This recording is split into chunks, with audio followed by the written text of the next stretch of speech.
नमस्कार दोस्तों, welcome back to our channel. मेरा नाम है ज्योति। जैसा कि आप जानते हैं कि मैं आपको विद्या ज्ञान स्कूल गाइडेंस यूट्यूब चैनल पर विद्या ज्ञान स्कूल के एंट्रेंस एग्जामिनेशन की प्रिपरेशन करा रही हूँ। तो आज मैं आपके लिए लेके आई हूँ मैथ्स के इम्पोर्टेंट क्वेश्चंस, यानी कि गणित के महत्वपूर्ण प्रश्न जो कि विद्या ज्ञान के प्रवेश परीक्षा में पूछे जा सकते हैं। तो दोस्तों शुरू करते हैं बिना किसी देरी के। Let's move to our slides. एक जैसी इकाई एक जैसी होनी चाहिए, एक जैसी होनी चाहिए। उनको हम कैसे लिखते हैं? उनको हम भिन्न में लिखते हैं। मान लो कि मेरे पास कोई दो नंबर है, उनको मैं कैसे लिखूंगी? जब मैं तुलना करूंगी तो भिन्न में लिखूंगी। जैसे कि मान लो मैंने किया 50 किलोग्राम से 80 किलोग्राम की तुलना कर दी। पहले मैंने क्या बोला था कि इनकी इकाई सेम होनी चाहिए, इकाई सेम होनी चाहिए। जब मैं तुलना करूंगी तो क्या करूंगी? इनको भिन्न में लिखूंगी। कैसे करूंगी? 50 किलोग्राम बटे में 80 ग्राम। इकाई, जब इसकी इकाई कट जाएगी तो मुझे एक बात तो समझ में आई कि ये हो गया 5/8, यानी कि 5:8। ये किसमें है? 5:8। एक बात तो समझ में आएगी कि अनुपात में जो चीजें आती हैं उनकी कोई इकाई नहीं होती, क्योंकि इकाई कट जाती है। तो दूसरा पॉइंट क्या है कि अनुपात की जो भी नंबर्स होते हैं इनकी कोई इकाई नहीं बचती, कोई भी इकाई नहीं होती, यानी कि यूनिटलेस होती हैं, इकाई नहीं होती। ये कैसी होती हैं? यूनिटलेस। कैसी हो जाती है? जो रेशियोज होती है वो कैसी होती है? यूनिटलेस। तो मैं यहाँ पे जिसको इंग्लिश में याद करना है वो यहाँ पे कर देना, ratios are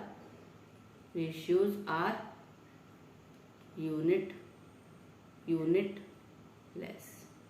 ratios are unitless, क्योंकि ये सेम इकाई यानी कि एक जैसी इकाई में ही विभाजन होता है, तो इकाई से इकाई वो विभाजित हो जाती है, तो वो यूनिटलेस रहती है, यानी कि उनकी इकाई नहीं बचती। कोई दिक्कत है यहाँ तक? कोई दिक्कत नहीं। अब मैंने क्या पढ़ लिया? अनुपात। अनुपात क्या होता है? दो राशियों में विभाजन के द्वारा तुलना करना। अब आगे चलते हैं किसके बारे में? समानुपात के बारे में। अनुपात पता चल गया, तो समानुपात क्या होता है? समानुपात का मतलब होता है, समानुपात का एक मैंने ये बताया नहीं आपको कि अनुपात का साइन क्या होता है। अनुपात का ये साइन होता है जिसको मैं कोलन बोल सकती हूँ। समानुपात का ये हमारा साइन होता है और इसका मतलब होता है इक्वल्स, यानी कि बराबर। क्या मतलब होता है इसका? बराबर, किसी चीज के बराबर। समानुपात क्या होता है कि जब दो अनुपात होते हैं, दो अनुपात की तुलना, जब दो अनुपात एक दूसरे के बराबर होते हैं। क्या होते हैं? दो अनुपात बराबर होते हैं। तो हम उसको कैसे साइन से, समानुपात के साइन से बराबर के साइन को रिप्लेस कर देते हैं। जैसे कि मुझसे किसी ने बोला 50 किलोग्राम अनुपात में 80 किलोग्राम समानुपात में 500 और 800 रुपीज मान लो। अभी इसकी रेशियो क्या हो जाएगी? 5:8, जो कि किसके बराबर होगा? इसके इसका भी अनुपात कितना होगा? 5:8, यानी कि इसका जो रेशियो, इसके जो रेशियो है वो इसके रेशियो के बराबर होगा। तो ये क्या हो जाएगा? समानुपात। कोई दिक्कत है? मुझे ये बात समझ में आ गई? हाँ। जब मैं अनुपात लिखती हूं तो कैसे लिखती हूं? चलो मोस्ट इंपॉर्टेंट चीज की तरफ चलते हैं। इसमें क्या होता है? A/B अनुपात, यहाँ पे क्या आएगा? समानुपात। B/C। तो जब हम समानुपात निकालते हैं तो ये क्या होता है हमारा? प्रथम समानुपाती। क्या होता है ये? प्रथम समानुपाती। क्या बोलते हैं इसको? प्रथम समानुपाती। और ये क्या होता है हमारा? द्वितीय समानुपाती। क्या होता है? द्वितीय समानुपाती। और क्या बोल सकती हूँ मैं इसको? मध्य समानुपाती। द्वितीय समानुपाती। बी, यहाँ पे भी बी है। ये क्या होता है हमारा? मध्य समानुपाती। क्या होता है? मध्य समानुपाती। क्या बोलते हैं इसको? मध्य समानुपाती। तो ये क्या हो जाएगा मेरा? तृतीय समानुपाती। तृतीय समानुपाती। ये बात यहाँ तक समझ में आ गई आपको? आपको समझ में आ गई? तो इसका मतलब है A अनुपात B किसके बराबर है? B अनुपात C के। तो मुझे एक बात समझ में आ गई कि अगर मुझे अगर A दे रखा है, अगर मुझे A निकालना है और B और C दे रखे हैं, तो मैं कैसे निकालूंगी? A इक्वल्स टू B, ये ऊपर जाएगा तो ये कितना हो जाएगा? B स्क्वायर बट्टे में C। अगर मुझे प्रथम समानुपाती निकालना है तो मैं इस फॉर्मूले से निकालूंगी, कोई दिक्कत नहीं। ये फॉर्मूला याद कर लेना किसके लिए? प्रथम समानुपाती निकालने के लिए। अगर मुझे मध्य समानुपाती निकालना होगा तो क्या हो जाएगा? यहाँ पे B स्क्वायर कितना हो जाएगा? AC, यानी कि B किसके बराबर हो जाएगा? Under root AC। इसमें क्या निकालने के लिए? ये फॉर्मूला है मध्य समानुपाती निकालने के लिए। क्या? मध्य समानुपाती। मध्य समानुपाती में इस फॉर्मूले से निकालूंगी। B equals to under root में AC, यानी कि प्रथम समानुपाती गुणे तृतीय समानुपाती। कोई दिक्कत है हमें यहाँ तक? नहीं। जो नॉर्मल नंबर होते हैं, जैसे कि मैंने बताया, यहाँ पे ले लेते हैं A अनुपात B समानुपात C अनुपात D। तो इसका मतलब क्या है? जो कि प्रथम, द्वितीय, तृतीय, चतुर्थ, ये क्या होता है? A अपॉन B किसके बराबर है? C अपॉन D किसके बराबर है? C अपॉन D, यानी कि C बड़। कोई दिक्कत है यहाँ तक? समझ में आ रहा है? समझ में आ गया होगा। मैंने क्या बताया? अनुपात क्या होता है? दो राशियों में विभाजन के द्वारा तुलना करना। इनकी इकाई एक जैसी होनी चाहिए, हमें ये बात ध्यान में रखनी है। इकाई कैसी होनी चाहिए? सेम होनी चाहिए। जैसे मैंने यहाँ पे किया 50 kg से 80 kg को, कितना आया? 5 अनुपात 8। अनुपात का जो साइन होता है वो कैसा होता है? ये होता है। और मैंने इसकी, जब भी हम अनुपात निकाल लेते हैं दो राशियों का, तो इनकी कोई भी इकाई नहीं बचती, यानी कि यूनिटलेस क्वांटिटीज हो जाती हैं। Ratios are unitless quantities. ये क्या बन जाती है फिर? यूनिटलेस बन जाती है, इनकी कोई भी यूनिट नहीं बचती। ठीक है, आगे पे चलते हैं। समानुपात क्या होता है? जब दो अनुपात एक दूसरे के बराबर होते हैं तो वो समानुपाती कहलाते हैं। यानी कि हम यहाँ पे बराबर के साइन की जगह क्या लगाते हैं? समानुपात का साइन। ठीक है, जब दो अनुपात एक दूसरे से तुलना किए जाते हैं और एक दूसरे के बराबर होते हैं तो वो क्या होते हैं? दोनों अनुपात समानुपाती कहलाते हैं। ठीक है, अब मैंने आपको बताया ए अनुपात बी समानुपात बी अनुपात सी, यानी कि इसमें प्रथम समानुपाती, द्वितीय समानुपाती, तृतीय समानुपाती और मध्य समानुपाती। मैंने आपको बताया कि आपको अगर द्वितीय और तृतीय समानुपाती दे रखे हो तो आप प्रथम समानुपाती कैसे निकालेंगे और मध्य समानुपाती कैसे निकालेंगे, और जैसे आपने प्रथम समानुपाती निकाला वैसे ही तृतीय समानुपाती भी निकाल लेंगे। उसके लिए फॉर्मूला क्या हो जाएगा? क्या हो जाएगा? बी स्क्वायर अपॉन ए, बी स्क्वायर बट्टे में ए, तृतीय समानुपाती के लिए। कोई दिक्कत यहाँ तक? नहीं। अब मैं इसको आगे चलते हैं, इसको क्या बोलूंगी? प्रथम, द्वितीय, तृतीय, चतुर्थ। अब मैं इनको कैसे निकालूंगी? ऐसे कंपेयर करूंगी। कोई दिक्कत है यहाँ तक? होनी तो नहीं चाहिए, होनी चाहिए नहीं। अब हम चलते हैं आगे कि हम इनको कैसे निकालते हैं, रेशियोज को कैसे निकालते हैं। तो हम बढ़ते हैं अपने क्वेश्चंस की तरफ। चलो मैं आपको यहाँ पे एक एग्जांपल लेके दिखा देती हूँ। किसका? तृतीय समानुपाती दे रखा हो, प्रथम समानुपाती दे रखा हो। माना कि आपको दे रखा है तृतीय, यानी कि ए दे रखा है। एक मिनट, जस्ट वेट, एक मिनट रुकिए। उसने मुझे क्वेश्चन दे दिया कि प्रथम समानुपाती 4 है। यहाँ पे लिख देती हूँ, प्रथम समानुपाती कितना है? अनुपाती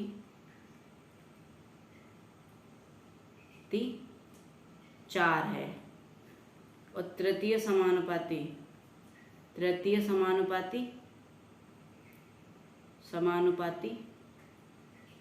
16 है, 16 है। तो मध्य समानुपाती निकालना है, मध्य समानुपाती निकालना है, मध्य समानुपाती निकालना है। मध्य समानुपाती बताओ। तो या तो मैं इसको डायरेक्ट फॉर्मूले से करूं या फिर एक एक स्टेप से करूं। हमें टाइम बचाना है तो मैं किससे करने वाली हूं? फॉर्मूले से। फॉर्मूला क्या था? बी स्क्वायर इंटू ए सी। ए क्या था? प्रथम और सी क्या था? तृतीय। क्या हो जाएगा? B equals to under root में ए सी। ए कितना है? 4 और सी कितना है? 16। 16 और गुणे 4 कितना होता है? 64। 64 का अंडर रूट करोगे तो कितना आएगा? 8। यानी कि बी कितना है? 8। तृतीय समानुपाती कितना है? 8। क्या आपको समझ में आई ये बात? समझ में आ गया? आगे चलते हैं। आगे चलते हैं। इसमें क्या निकल पाया है? अनुपात निकल पाया है। ए का 20%, बी का 30%, सी का 1/6। ठीक है, यानी कि ए का 20% बी के 30% के बराबर है और सी के 1/6 के बराबर है। तब ए अनुपात बी अनुपात सी का मान क्या है? तो पहली बात तो मैं इसको बी का ए का 20% निकालूंगी, कितना आ जाएगा? 5 100, यानी कि A/5 किसके बराबर है? बी का 30% निकालो। बी का 30% यहाँ पे निकाल लेती हूँ। बी का 30% निकालोगे तो कितना आ जाएगा? यानी कि बी का 3/10, यानी कि 3B/10। 3B/10। ऐसे ही सी का क्या हो जाएगा? C/6। यानी कि मुझे एक बात समझ में आ गई, क्या? कि ए की वैल्यू क्या है? 5/1। बी क्या है? 10/3। और सी क्या है? सी क्या है? 6/1। तो यहाँ पे नीचे जो इसके डिनोमिनेटर होते हैं उनका क्या ले लूंगी? एलसीएम। तो कितना आएगा? 3। जब मैं इसके एलसीएम से इसको, हम क्या करते हैं, जब ऐसे संख्या दे रखी होंगी तो हम क्या लेते हैं? जो डिनोमिनेटर होते हैं उनका क्या ले लेते हैं? एलसीएम। क्या लेते हैं? एलसीएम। और एलसीएम से जो नंबर होते हैं उनमें मल्टीप्लाई कर देते हैं। तो इसका एलसीएम कितना आएगा? 1 3 और 3 का 3।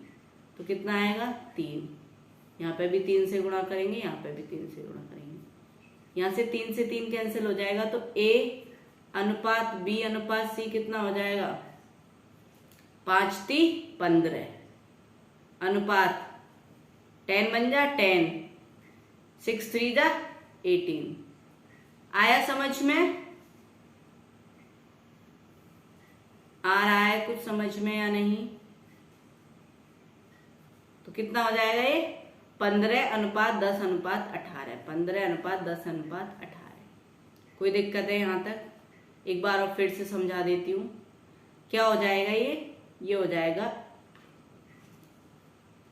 A/5, 3B/10, जो कि किसके बराबर होगा? C/6। यानी कि A किसके बराबर है? 5। B किसके बराबर है? 10/3। और C किसके बराबर है? C किसके बराबर है? C किसके बराबर है? C है 6/1 के। अब मैं क्या करती हूँ कि इनके डिनोमिनेटर का क्या ले लेती हूँ? एलसीएम। एलसीएम कितना आया? 3। जब 3 जो एलसीएम आया उसको क्या कर देती हूँ मैं इसमें? मल्टीप्लाई। तीनों में कितना आएगा?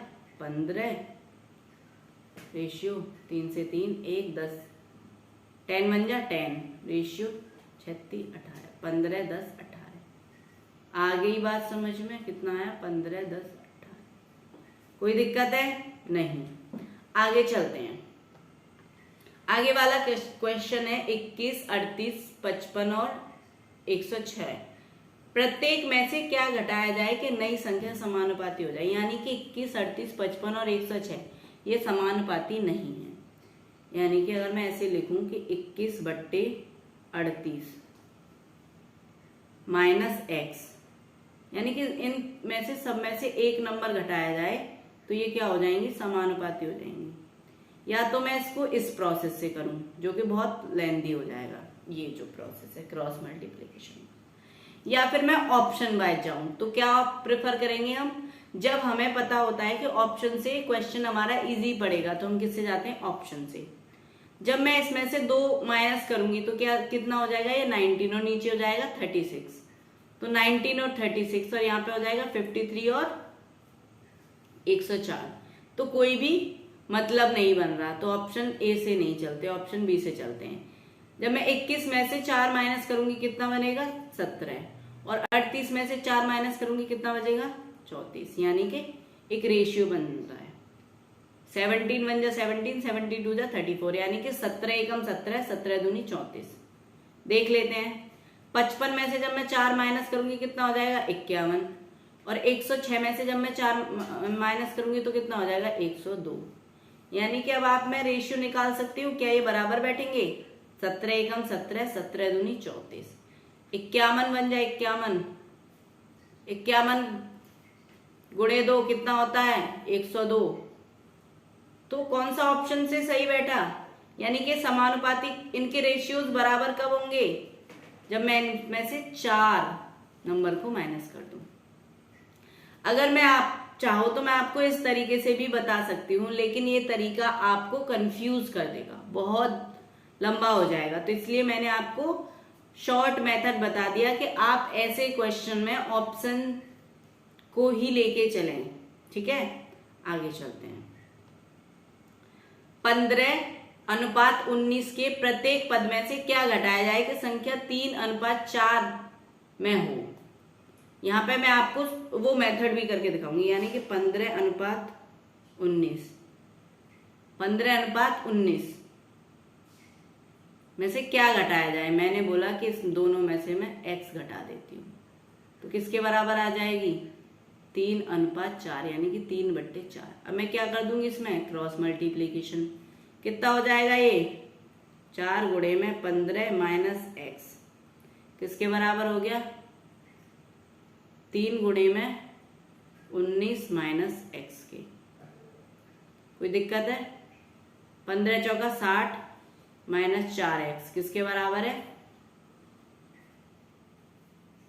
19 थी 57 माइनस x।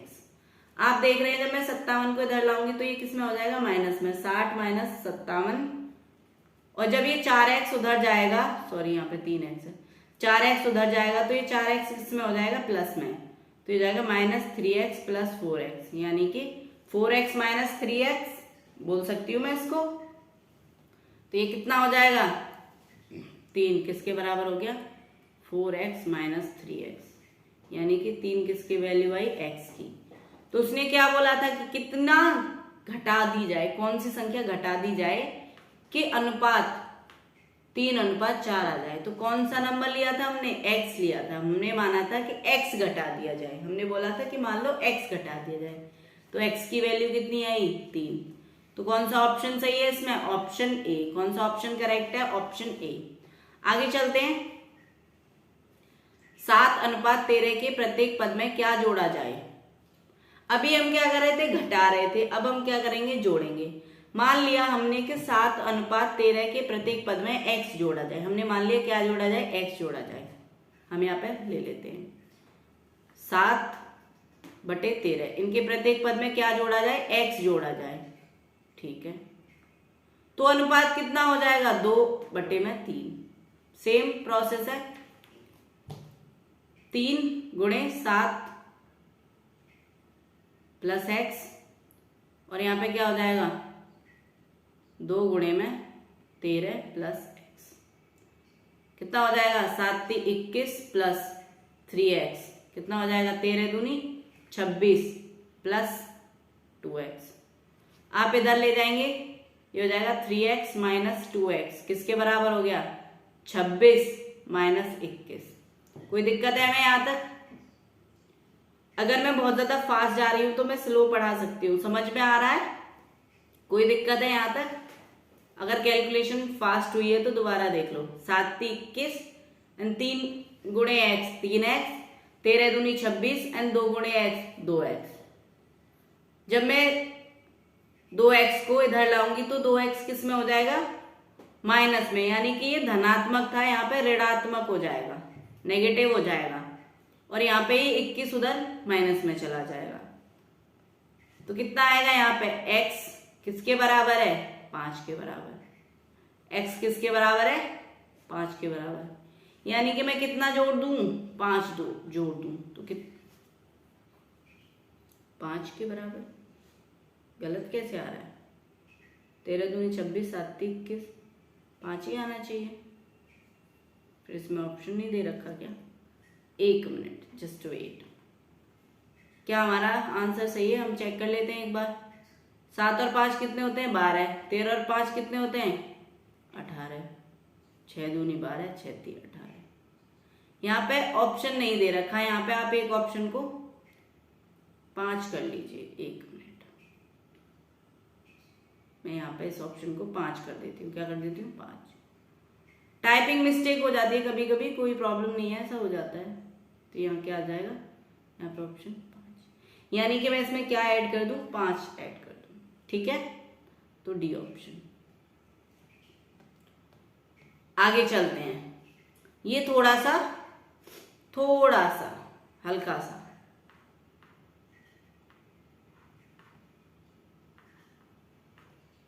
ये जो सवाल है थोड़ा सा ट्रिकी है। पहले इस वाले को सॉल्व करते हैं, फिर ऊपर वाले को करेंगे। पहले इसको करते हैं, सेकंड वाले को।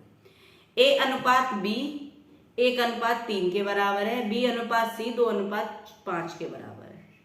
तो a अनुपात b अनुपात c क्या होगा। अच्छा मुझे एक बात बताओ, a अनुपात b 1:3 के बराबर है और b अनुपात c 2:5 के बराबर है। अब मैं क्या देख पा रही हूँ कि इन दोनों में कॉमन क्या है, b, लेकिन यहाँ पे 3 है b की जगह और यहाँ पे 2 है।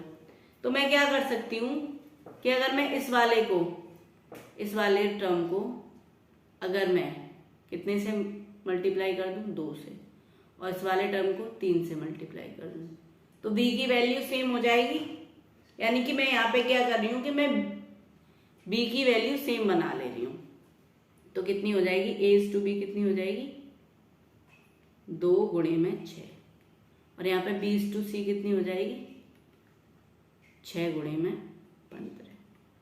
जब a/b और यहाँ पे b की वैल्यू दोनों में सेम है, तो यानी कि हमें पता है जब एक संख्या यानी कि a b के बराबर है और b c के बराबर है, तो a बराबर b बराबर c, ये बात हम जानते हैं, हमें पता है ना। तो यहाँ पे दोनों का अनुपात सेम है। ऐसे ही हो जाएगा कि अगर a की रेशियो और b की रेशियो सेम है तो a/b/c कितना हो जाएगा, a/b/c, तो कितना हो जाएगा, 2 6, दोनों में 6 ही है, और 15, 2 6 15।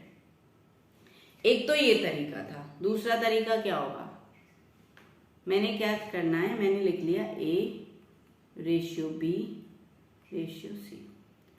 पहला क्या होता है, कितना है a और b का रेशियो, 1 यानी कि 1:2।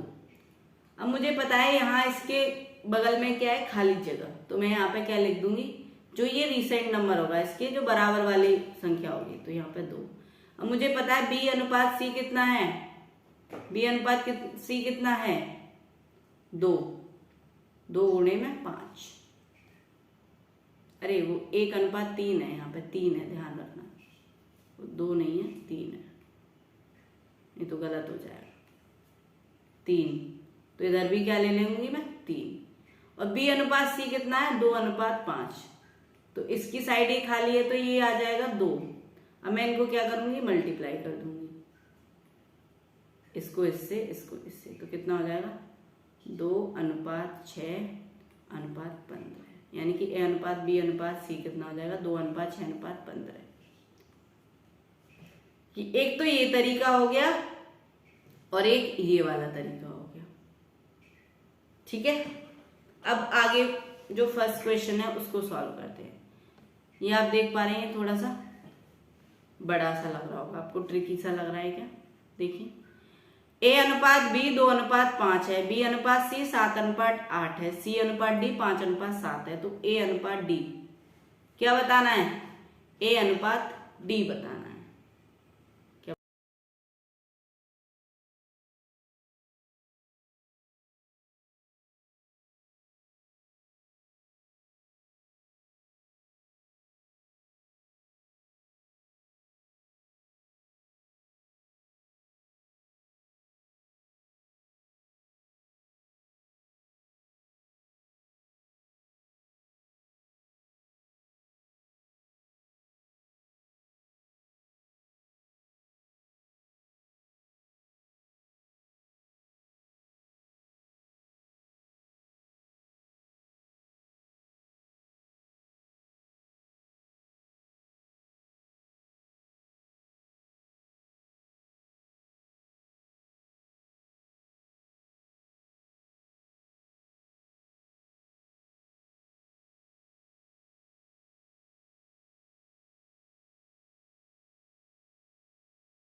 यदि 5A बराबर है 3A के और 3A बराबर है 2C के, यानी कि 5A = 3B = 2C।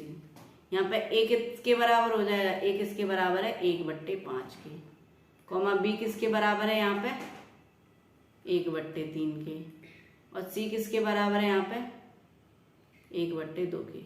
5A का मतलब क्या होगा? अगर आपको ये समझ नहीं आया कि मैंने ये कैसे किया, तो मुझे पता है 5A का मतलब क्या हो गया। 5A = 1, तो A उधर जाएगा, सॉरी 5 उधर जाएगा, तो किस में जाएगा? भाग में जाएगा। यहाँ पे किस में है? गुणा में है, तो ये हो जाएगा A = 1/5। यहाँ से समझ में आया ये मैंने क्यों किया। अब मैं क्या करूंगी, मैंने ऊपर भी बताया था कि मैं इनके डिनोमिनेटर यानी कि जो इनके हर हैं उनका क्या ले लूंगी? एलसीएम। एलसीएम यानी कि लासा ले लूंगी। 5, 3 और 2 का लासा कितना हो जाएगा? 5, 3 और 2 का। वैसे तो मुझे पता है लासा 30 हो जाएगा, लेकिन मैं फिर भी इसको लेके देखूं या फिर रहने दूं। आप देख पा रहे हैं तीनों कैसी संख्याएं हैं? को प्राइम नंबर है। को प्राइम नंबर क्या होते हैं? यानी कि हिंदी में बता देती हूँ, सह अभाज्य संख्याएं हैं। सह अभाज्य संख्याओं का लासा क्या होता है? उनका गुणनफल। बताया था ना मैंने, सह अभाज्य संख्याओं का लासा उनका गुणनफल ही होता है। तो 5 × 15 = 30, इनका लासा क्या हो जाएगा? 30। कितना हो जाएगा लासा? लासा कितना हो जाएगा इनका? लासा हो जाएगा इनका 30। लासा हो जाएगा 30। लासा 30। तो मैं क्या करूंगी? हर एक नंबर को 30 से मल्टीप्लाई कर दूंगी। 1/5 को 30 से मल्टीप्लाई कर दूंगी, इसको भी 30 से और इसको भी 30 से। जब मैं 5 से 30 को डिवाइड करूंगी कितना आएगा? 6। कितना आएगा? 10। और 2 से करूंगी तो कितना आएगा? 15, यानी कि 6, 10, 15। A अनुपात B अनुपात C 6:10:15, यानी कि A/B/C 6:10:15। A/B/C 6:10:15। A अनुपात B अनुपात C 6:10:15। ओके, आगे चलूं? आगे चलते हैं। 25 और 49 का मध्य अनुपाती क्या होगा? मध्य अनुपाती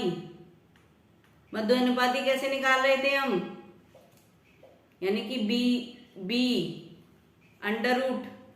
√AC। तो 25 और 49 का क्या हो जाएगा? 25 × 49 का √ किसके बराबर हो जाएगा? B के। अच्छा, मैं आपको एक बात बता दूं कि अगर दोनों ही नंबर जिनके वर्गमूल निकल सकते हैं वो मल्टीप्लाई में है, तो हम उनके अलग अलग वर्गमूल भी निकाल सकते हैं। उसके बाद हम उनको गुणा कर सकते हैं। जैसे कि 25 का √ कितना होता है? 5, और 49 का कितना होता है? 7। तो मैं इनको ऐसे निकाल के मल्टीप्लाई में भी लिख सकती हूँ। तो कितना हो जाएगा? 35। ये मैं इसलिए बता रही हूँ क्योंकि ये चीज आपका टाइम बचाती है। आप इनको क्या करोगे? मल्टीप्लाई करोगे, फिर इनका वर्गमूल निकालोगे, तो क्या हो जाएगा, बहुत ज्यादा टाइम लग जाएगा। ये चीजें ध्यान रखना, ये ट्रिक्स आपका टाइम बचाती हैं, ठीक है। 25 किसका स्क्वायर है, 25 किसका वर्ग है, 5 का, तो 25 का वर्गमूल क्या हो जाएगा, 5। 49 किसका वर्ग है, 7 का, तो 49 का वर्गमूल कितना हो जाएगा, 7। दोनों गुणा में है तो दोनों क्या हो जाएंगे, मल्टीप्लाई। जब ये मल्टीप्लाई में होते हैं यानी कि जब ये गुणे में होते हैं तो ऐसा होता है, ठीक है, ये ध्यान रखना। तो ये चीजें आपका टाइम बचाती हैं। कितना हो जाएगा, 35। ऑप्शन कौन सा ऑप्शन सही होगा, ऑप्शन सी, ऑप्शन सी। आगे चलें,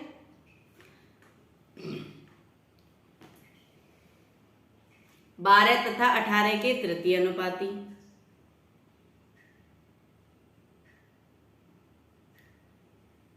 और 49 तथा 81 के मध्य अनुपाती का अनुपात ज्ञात कीजिए। यानी कि 12 और 18 का तृतीय अनुपाती। सी का मतलब हो जाएगा बी स्क्वायर बट्टे में ए। तो बी स्क्वायर क्या है, 18, यानी में 18 गुणे में 18 बट्टे में ए कितना हो जाएगा, 12। मैं इसको दोनों को कैलकुलेशन इसलिए नहीं कर रही क्योंकि मैं इनको मल्टीप्लाई करूंगी फिर डिवाइड करूंगी तो बहुत ज्यादा डिफिकल्ट हो जाएगा। तो मैं डायरेक्ट करती हूँ जिससे कि कैलकुलेशन इजी हो जाएगी। मुझे 6 का टेबल आता है, 6 2 जा 12, 6 3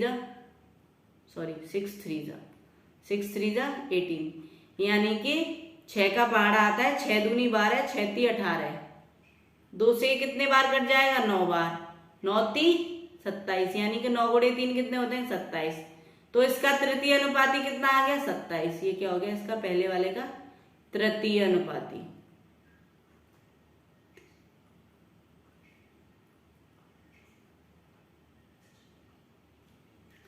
उनचास तथा 81 के मध्य अनुपाती, इसका क्या निकालेंगे, मध्य अनुपाती। मध्य अनुपाती मुझे पता है क्या होता है, b equals to under root में AC। मैं अब भी क्या करने वाली हूं, कैलकुलेशन नहीं करूंगी, इन दोनों को मल्टीप्लाई नहीं करूंगी क्योंकि मेरा टाइम मुझे वेस्ट नहीं करना। मैं क्या करूंगी, 49 गुणे में 81। 49 का वर्गमूल कितना होता है, 7। 81 का 9,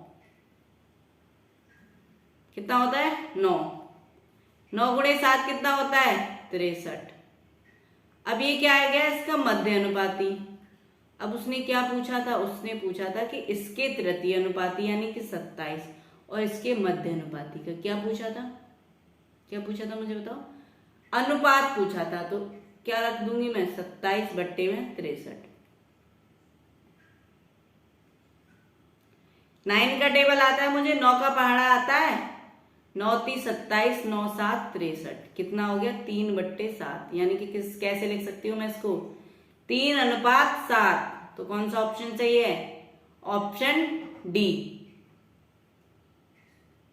7 अनुपात 3 क्यों नहीं आया, क्योंकि पहले हमें क्या लेना है, तृतीय अनुपाती लेना है। तो ऊपर मैं 27 लूंगी। इस बात का ध्यान रखना, जिससे पूछा हो जो पहले हो वो पहले आता है और जो दूसरा वाला बाद में आता है, ठीक है। आगे चलते हैं। हाँ, तो ये क्वेश्चंस हैं, इनको मैं बाद में कराऊंगी, पहले हम चलते हैं जो इजी क्वेश्चंस हैं। उसके बाद ये वाला, एक विद्यालय में लड़के और लड़कियों का अनुपात 4:5 है। लड़के और लड़कियां यानी कि बॉयज और गर्ल्स। तो मैंने मान लिया इनको, मैं बॉयज कितने हो जाएंगे 4x और गर्ल्स कितनी हो जाएंगी 5x। मैंने यहाँ पे x क्यों माना, क्योंकि जब हम अनुपात निकालते हैं तो एक नंबर से विभाजन करते हैं, जो विभाजन करते हैं उस नंबर को मैंने x मान लिया, तो क्या हो जाएगा ये 4x और 5x। अब उसने क्या बोला, हमने ऊपर कुछ क्वेश्चंस किए थे कि कितना घटा दिया जाए कि रेशियो ये बन जाए, कितना बढ़ा दिया जाए कि रेशियो ये बन जाए। लेकिन इसमें क्या है, सिर्फ एक में से घटाया जा रहा है, तब भी तो रेशियो चेंज हो रही है। तो इसने क्या बोला कि 100 गर्ल्स चली गई, कितनी चलेगी 100 गर्ल्स चली गई। तो रेशियो कितना बन गया, रेशियो बन गया 6:7। यानी कि मुझे एक बात पता थी कि 4x बट्टे में 5x माइनस 100, यानी कि 100 लड़कियां चली गई तो 6:7 हो गया। तो मैं इसको क्या कर दूंगी, क्रॉस मल्टीप्लाई। 4 सत्ते कितने होते हैं? 28x। अब मैं इसको 28x किसके बराबर हो गया? 6 गुणे में 5x माइनस 100, यानी कि 28x बराबर है 30x माइनस 600। कोई दिक्कत है यहाँ तक? नहीं। एक बात मुझे समझ में आएगी, जब मैं 28 को इधर ले जाऊंगी और 600 इधर आ जाएगा, तो 600 किस में आ जाएगा? प्लस में, और 28 किस में चला जाएगा? माइनस में। तो क्या हो जाएगा? 30 माइनस 28, 30x माइनस 28x किसके बराबर है? 600 के, यानी कि 2x किसके बराबर है? 600 के। तो x किसके बराबर हो जाएगी? 300 के। अब उसने मुझसे पूछा था x किसके बराबर है? 300 के। तो बॉयज की संख्या पूछी थी, x 300 है और बॉयज की क्या है? 4x। तो x 4 गुणा 300 कितने हो गए? 1200 बॉयज। ऑप्शन, इसमें ऑप्शन नहीं दे रखा तो क्या होगा? D, D option, none of the above, none of the above. Okay, आगे चलते हैं नेक्स्ट क्वेश्चन की तरफ। ये वाला भी इस वाले की तरफ चलते हैं। सबसे पहले ये वाला क्वेश्चन, एक थैली में 1 रुपये 50 पैसे 10 पैसे के सिक्कों का अनुपात 3:4:8 है। यानी कि मुझे पता है ये सिक्कों का अनुपात कितना है, सिक्कों का अनुपात कितना है। अच्छा मुझे एक बात बताओ, 1 रुपया तो 1 रुपया होता है, लेकिन 50 पैसा कितना होता है? 1/2 रुपया होता है। और 10 पैसा क्या होता है? 10 पैसा क्या होता है? 1/10 रुपये। यानी कि मैंने इनको किस में चेंज कर लिया? रुपए में चेंज कर लिया। किस में चेंज कर लिया? रुपए में चेंज। अब इसने बोला है कि इनका अनुपात 3:4:8 है, यानी कि किसका है? 3x 4x और 8x। ठीक है, कोई दिक्कत हमें नहीं। अब मुझे एक बात तो पता चल गई कि यानी कि जो 3x प्लस 4x बट्टे में 2, बट्टे में 2 क्यों? क्योंकि मुझे इस रुपए से भी तो डिवाइड करना है, प्लस 8x बट्टे में 10 किसके बराबर है? 116 की। तो मैं क्या ले लूंगी इनका? क्या ले लूंगी इनका? एलसीएम ले लूंगी। कितना आएगा? 10 आ जाएगा। तो कितना आ जाएगा एलसीएम? 10 आ जाएगा। तो 10 3 जा 30x प्लस 2 5 जा 10 20x प्लस 8x कितना हो गया? 58x बटे में 10 किसके बराबर है? ₹116। पक्का 116 ये ना? ₹116, यानी कि 116 रुपए कुल धन। इसको मैंने ऐसे क्यों 1/2 क्यों लिया? क्योंकि ये रुपए में चेंज करना है ना। आगे चलते हैं, कितना हो जाएगा? ये हो जाएगा 58 बट्टे में 10। 58 बट्टे में 10 किसके बराबर? 116। 58x बट्टे में 10 116 के बराबर। जब ये x की वैल्यू निकालूंगी तो मुझे पता है ये 10 इधर मल्टीप्लाई में जाएगा और 58 क्या करेगा? यहाँ पे जाएगा। 58 दूनी कितना हो जाएगा? 116। तो x की वैल्यू कितनी आ गई? 20। अब उसने मुझसे पूछा है कि 10 पैसे के सिक्कों की संख्या कितनी है? 10 पैसे के सिक्कों की संख्या कितनी है? 8x। तो मैं क्या करूंगी? 8 गुणे में x, यानी कि 8 × 20 कितने सिक्के होंगे? 160। कितने होंगे? 160। Option D. कौन सा ऑप्शन करेक्ट है? Option D. Option D correct है। Option D is correct. यहां तक समझ में आई बात? आगे चलते हैं, आगे चलते हैं। जो क्वेश्चन मुझे आपको कराना है, जो क्वेश्चन है ये वाला, क्वेश्चन है ये वाला। ये दोनों क्वेश्चन, ये वाला क्वेश्चन कराते हैं। जो ऊपर वाला क्वेश्चन है इसके सिमिलर है। अनिल और सुनील के मासिक आय का अनुपात 5:4 है तथा मासिक व्यय का अनुपात 4:3 है।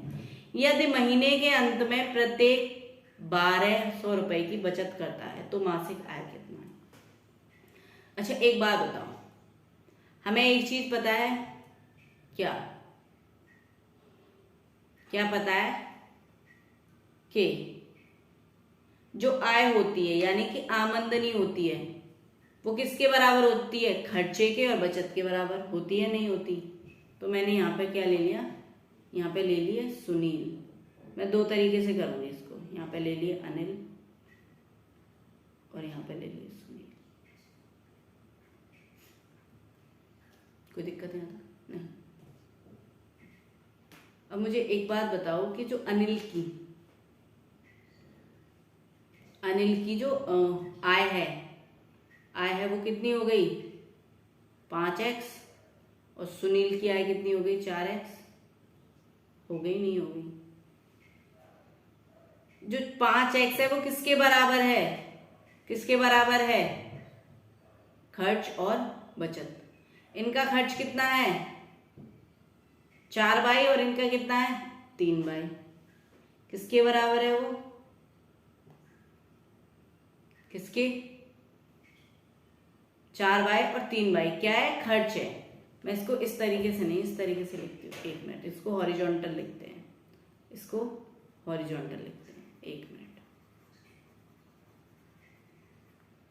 मुझे एक बात समझ में आ गई कि आय क्या होती है? व्यय यानी कि खर्च प्लस में बचत। कोई दिक्कत है यहाँ तक? खर्च और बचत, कोई दिक्कत है? कोई भी दिक्कत नहीं है? आगे चलते हैं, आगे चलते हैं। यहाँ पे अनिल है, यहाँ पे अनिल है और यहाँ पे सुनील है। अनिल की आय कितनी है? 5x और सुनील की आय कितनी है? 4x। इनका खर्च कितना है? 4 बाई और इनका खर्च कितना है? 3 बाई। इनकी बचत कितनी है? 1200 और इनकी भी बचत कितनी है? 1200। यहाँ पे क्या बन गई? दो क्या बन गई? इक्वेशन बन गई, पहली और दूसरी।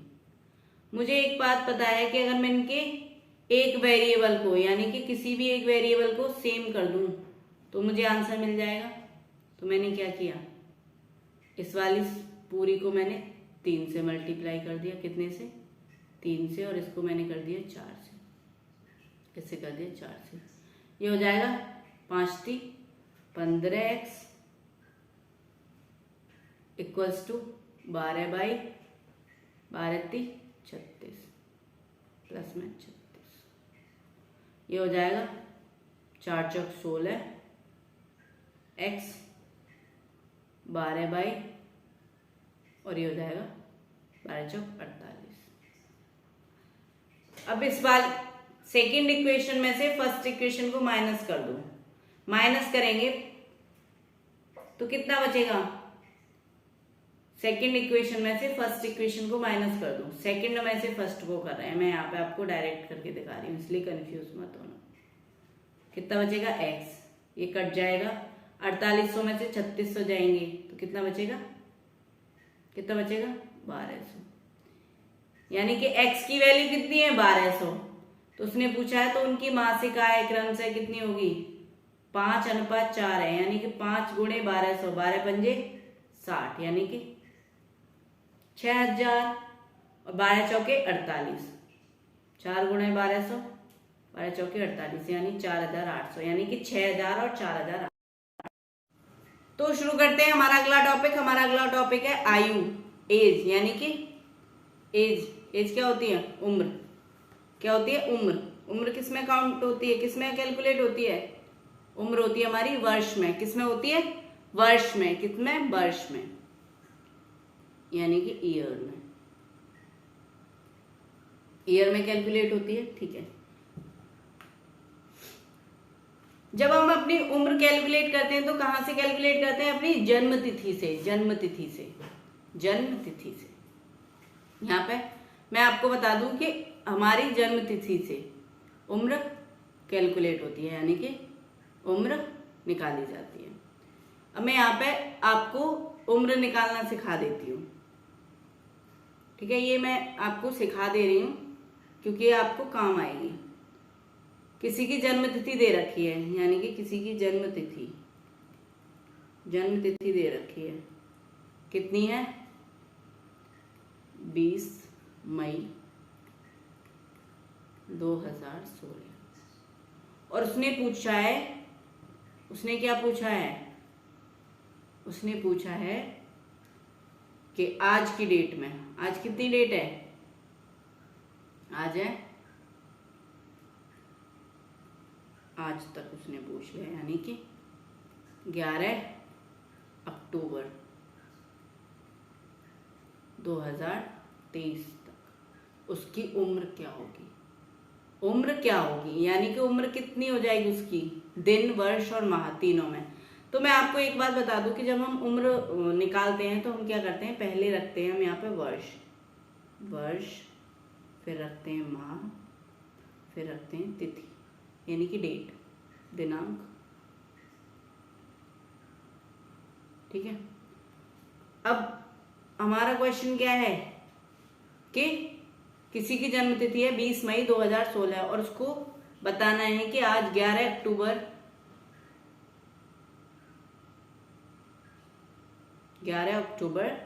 2023 को उसकी उम्र कितनी है, 11 अक्टूबर 2023 को उसकी उम्र कितनी है। तो शुरू करते हैं। तो मैं क्या करूंगी, कौन सा ईयर चल रहा है, वर्ष कौन सा चल रहा है, 2023। वर्ष में से वर्ष को घटाते हैं, माह में से माह को, और दिनांक में से दिनांक को।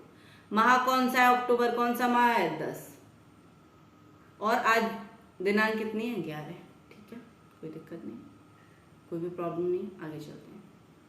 उसकी जन्मतिथि कितनी है, कौन सी वर्ष है, 2016। माह कौन सा है, मई कौन सा माह होता है, 5वां, और दिनांक कितनी है, 20। अब मैं इसको जब माइनस करूंगी, मैं जब इसको माइनस करूंगी तो मैं एक चीज देख पा रही हूं, वो क्या है कि यहाँ पे 11 है और यहाँ पे 20 है, तो मैं क्या करूंगी, यहां से एक माह कैरी ले लूंगी। एक माह में कितने दिन होते हैं, 30 दिन होते हैं, एक माह में 30 दिन होते हैं, तो 11 में 30 प्लस कर दूंगी, 11 दिन में 30 दिन प्लस कर दूंगी, कितने दिन हो जाएंगे, 41 दिन। तो यहाँ पे कितना हो गया, 41 दिन, और यहाँ पे कितने माह रह गए, अब 9 माह, ये तो हमें पता है। 41 में से 20 जाएगा, कितना बचेगा, 21 दिन। 9 में से 5 जाएगा, कितना बचेगा, 4 माह। 23 में से 16 जाएगा, कितना बचेगा, कितना बचेगा,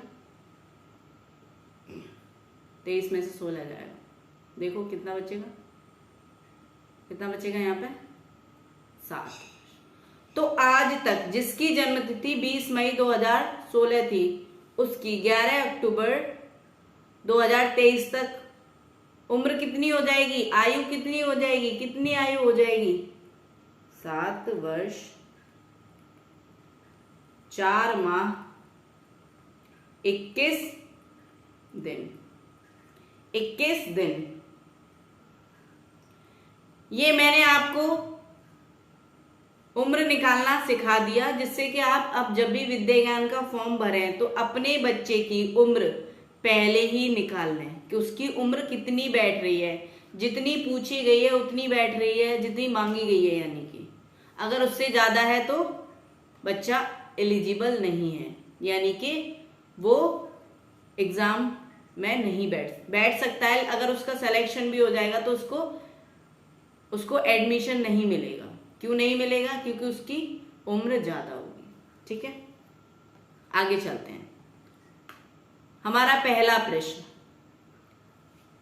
प्रश्न है, सिंपल तथा डिंपल की वर्तमान आयु का अंतर 14 वर्ष है, ठीक है। वर्तमान आयु मतलब आज जो उनकी आयु है। 7 वर्ष पहले उनकी आयु का अनुपात क्रमशः 5:7 था। कितना था, 5:7।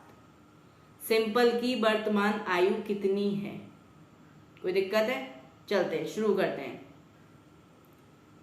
ओके, मैंने क्या करना है कि उनकी जो 7 वर्ष पहले आयु थी वो निकाल लेती हूँ। कितनी थी, मान लो 7 वर्ष पहले सिंपल, यानी कि यहाँ पे मैंने एस ले लिया सिंपल के लिए, और यहाँ पे डी ले लिया मैंने डिंपल के लिए। सिंपल की 7 वर्ष पहले आयु कितनी थी, 5x, और इसकी डिंपल की 7x, कितनी, 7x। उसने बोला 7 वर्ष बाद, 7 वर्ष बाद यानी कि आज, वर्तमान में। 7 वर्ष बाद क्या है, वर्तमान आयु, यहाँ पे मैं लिख देती हूँ, वर्तमान आयु है, तो 7 वर्ष बाद है, तो मुझे इतना पता है कि इनकी 7 वर्ष तो बढ़ गई होगी, 7 वर्ष और बढ़ गई होगी ना उम्र। जब सिंपल की 7 वर्ष उम्र बढ़ी होगी तो डिम्पल की भी 7 वर्ष उम्र बढ़ी होगी। ये बात तो हमें पता है कि किसी एक इंसान की उम्र तो नहीं बढ़ती, यानी कि दोनों की बढ़ेगी ना उम्र। तो ये हो जाएगी सिंपल की उम्र कितनी हो जाएगी, 5x प्लस में 7 वर्ष, और डिम्पल की कितनी हो जाएगी, 7x प्लस में 7 वर्ष। समझ में आ रहा है? यानी कि ऐसे समझिए कि 2 साल पहले, यानी कि 2 साल पहले आपकी उम्र 4 साल थी और आपकी बहन की उम्र 2 वर्ष थी। आपकी उम्र 4 वर्ष थी 2 साल पहले और तुम्हारी बहन की उम्र 2 वर्ष थी। तो 2 साल बाद यानी कि वर्तमान में तुम्हारी आयु कितनी होगी, 4 प्लस 2 यानी कि 6 वर्ष। तो तुम्हारी बहन की भी 2 वर्ष बढ़ी होगी। ऐसा नहीं है कि बहन की आयु ना बढ़ी हो, उसकी भी बढ़ी होगी ना। तो उसकी कितनी हो गई होगी, उसकी 2 वर्ष थी, तुम्हारी 4 वर्ष थी। तुम्हारी 2 साल बाद हो गई 4 प्लस 2 यानी कि 6 वर्ष। तो तुम्हारी बहन की कितनी हो जाएगी, 2 प्लस 2 यानी कि 4 वर्ष। वो 2 वर्ष जब तुम बढ़ रहे हो, तुम्हारी उम्र बढ़ रही है, तो उन 2 वर्ष में तुम्हारी बहन की भी उम्र बढ़ रही होगी। ये बात हमको समझ में आती है। तो आगे चलते हैं। वर्तमान में सिंपल और डिम्पल की आयु कितनी है, 5x प्लस 7 और 7x प्लस 7। उसने पूछा है कि उसकी वर्तमान आयु का अंतर 14 वर्ष है। अंतर का मतलब है कि बड़े में से छोटा माइनस कर देना। तो अंतर क्या हो जाएगा, बड़ा कौन सा है यहाँ पे, 7x प्लस 7, ये तो हमें दिख रहा है। तो मैं क्या करती हूँ, इनको माइनस कर देती हूँ। किसके बराबर होगा इनका अंतर, 7x plus 7 minus 5x plus 7 किसके बराबर है, 14 वर्ष। यानी कि इनका डिफरेंस कितना आ रहा है, 14 वर्ष। तो निकाल लेते हैं, कितना हो जाएगा, 7x प्लस में 7 माइनस 5x माइनस 7 बराबर 14 वर्ष। कोई प्रॉब्लम हमें, कोई परेशानी नहीं। 7 प्लस का है और ये 7 माइनस का है, 0 हो जाएगा। यानी कि 7x माइनस 5x यानी कि 7x माइनस 5x कितना हो जाएगा, 2x। कितना हो जाएगा, 2x। किसके बराबर है, 14 वर्ष। किसके बराबर है, 14 वर्ष। तो x किसके बराबर हो जाएगा, 14/2 यानी कि 7 वर्ष की। अब उसने मुझसे क्या पूछा है क्वेश्चन में, सिंपल की वर्तमान आयु। सिंपल की वर्तमान आयु कितनी है, 5x गुणे में 7। तो मैं क्या करूंगी, सिंपल की वर्तमान आयु कितनी है, 5x गुणे में 7 कितनी हो जाएगी, x की वैल्यू क्या है, 7 वर्ष। 5 गुणे 7 प्लस 5 गुणे 7 प्लस 7, 5 गुणे 7 35, 35 प्लस 7, 35 प्लस 7 कितने होते हैं, 42। कितने वर्ष हो गए, 42 वर्ष। कितनी है सिंपल की आयु, 42 वर्ष वर्तमान आयु। अगर उसने डिम्पल की भी पूछी होती तो मैं यहां से निकाल लेती, यहां पे वैल्यू रखे। ठीक है, आगे चलें। समझ में आया क्वेश्चन, समझ में आया, आगे चलते हैं नेक्स्ट क्वेश्चन की तरफ। अगला हमारा दूसरा प्रश्न क्या है, सचिन और राहुल की वर्तमान आयु का अनुपात क्रमशः 8:11 है। 10 वर्ष बाद उनकी आयु का अनुपात क्रमशः 13:16 होगा। वर्तमान में पहले मैं ले लेती हूँ, यहाँ पे एस ले लेती हूँ, ये हो गया सचिन, और यहाँ पे ले लेती हूँ राहुल। वर्तमान यानी कि प्रेजेंट, मैं हिंदी में प्रेजेंट, इंग्लिश में प्रेजेंट लिख सकती हूँ वर्तमान को। चलो यहाँ पे मैं वर्तमान ही लिख देती हूँ, आप लोग कंफ्यूज ना हो। मैं यहाँ पे लिख देती हूँ वर्तमान। वर्तमान में उनकी आयु कितनी है, वर्तमान में सचिन की कितनी है, 8x और राहुल की 11x। उसने बोला है 10 वर्ष बाद यानी कि 10 साल बाद। तो दोनों की आयु में कितना प्लस हो जाएगा, 10 वर्ष। ये तो मुझे समझ में आ रहा है। 10 वर्ष बाद, 10 वर्ष बाद उनकी आयु कितनी हो जाएगी, सचिन की हो जाएगी 8x प्लस में 10 वर्ष और राहुल की हो जाएगी 11x में 11x प्लस में 10 वर्ष।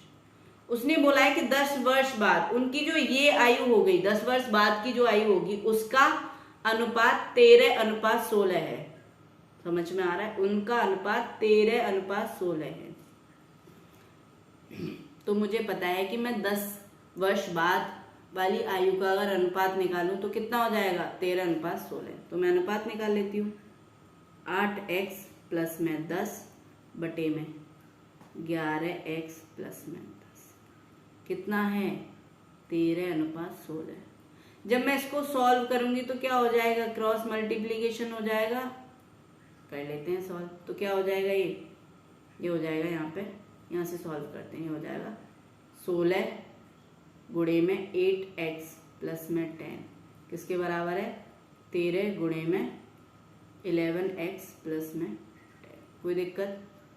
जब मैं इसको सॉल्व करूंगी कितना हो जाएगा? 16 का पहाड़ा आता है हमें 16 8 जा 128, यानी कि 16 गुणे 8 किसके बराबर हो जाएगा? 128x प्लस 16 गुणे 10 कितना हो जाएगा? 160। ये किसके बराबर हो जाएगा? 11 गुणे 13 किसके बराबर हो जाएगा? 143x। और ये किसके बराबर हो जाएगा? प्लस में 130। कोई दिक्कत है? अब मेरे पास है 128x प्लस 160 और 143x प्लस 130। कोई दिक्कत, कोई परेशानी नहीं। अब मैं क्या करूंगी? इसको मैं ट्रांसफर कर दूंगी, सेम नंबर को सेम साइड ट्रांसफर कर दूंगी। तो क्या हो जाएगा? यहाँ पे सॉल्व कर लेती हूँ मैं इस जगह में। 160 माइनस 130 किसके बराबर हो गया? 143 minus 128x। 143x minus 128x। 160 में से 130 जाएगा, कितना आएगा? 30 आएगा। कितना आएगा? 30। और 143 में से 128 जाएगा, कर लेते हैं। 13 में से 8 गए, 5 बचे। यहाँ पे कितना बचा? 3 में से 2 गए, 1 बचा, यानी कि 15x। तो x की वैल्यू क्या हो जाएगी? 15 से 30 कितने बार कटता है? 2 बार। तो x की वैल्यू क्या हो जाएगी? 2 वर्ष। तो पूछा है उनकी आयु में कितना अंतर है। आयु में अंतर तो समान रहेगा ना, चाहे 10 साल बाद हो चाहे वर्तमान वाला हो, सेम रहेगा। तो सचिन की आयु कितनी थी वर्तमान में? 8x, यानी कि 8 गुणे 2 कितनी हो गई? 16 वर्ष। सचिन की थी 16 वर्ष। सचिन कितने का है वर्तमान में? 16 वर्ष का। राहुल कितने का है? 11 दूनी 22, यानी कि 22 वर्ष का। राहुल कितने वर्ष का है? 22 वर्ष का। तो 22 में से जब मैं 16 को माइनस करूंगी तो कितने वर्ष हो जाएंगे? कितने हो जाएंगे? 22 माइनस 16, यानी कि 6 वर्ष। कितना है अंतर? 6 वर्ष। Option D, option D correct है। आगे चले, आगे चलते हैं। ओके, आगे चलते हैं। 1 वर्ष पहले सोनिका और गौरी की आयु का अनुपात 3:4 था। यानी कि 1 वर्ष पहले गौरी और सानिका और गौरी की आयु का अनुपात 3:4 था। अब से 1 वर्ष बाद उनका अनुपात 10:13 हो जाएगा। सानिका की वर्तमान आयु क्या है?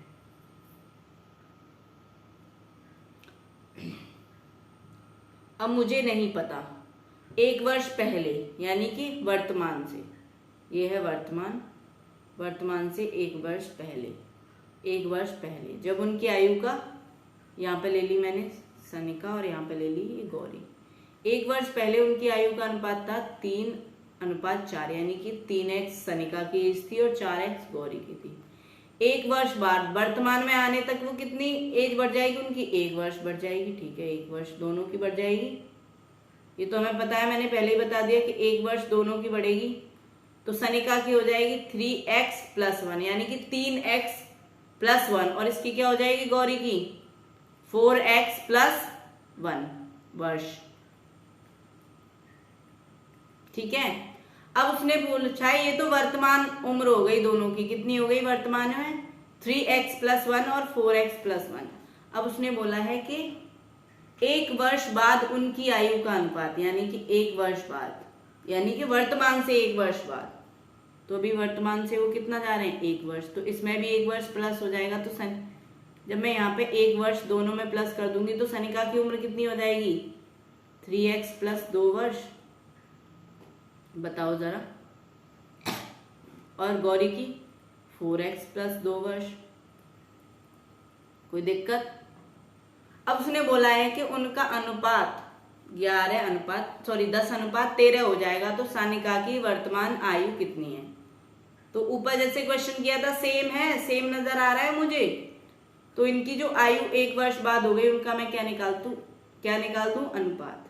तो क्या हो जाएगा, 3x प्लस 2 बटे में 4x प्लस 2 किसके बराबर है, 10 बटे में 13। क्या करूंगी, फिर से क्रॉस मल्टीप्लीकेशन, ये हो जाएगा 13 into 3x plus 2 equals to 10 गुणे 4x प्लस 2। समझ आ रहा है? समझ आ रहा है? आगे चलते हैं। अब इसको हम कैलकुलेट करते हैं तो क्या हो जाएगा, 13 का टेबल आता है, मैं पहाड़ा आता है, 13 3 जा 39, यानी कि 13 गुणे 3 39x, 13 गुणे 2 26, 10 गुणे 4 40x, 10 गुणे 2 20।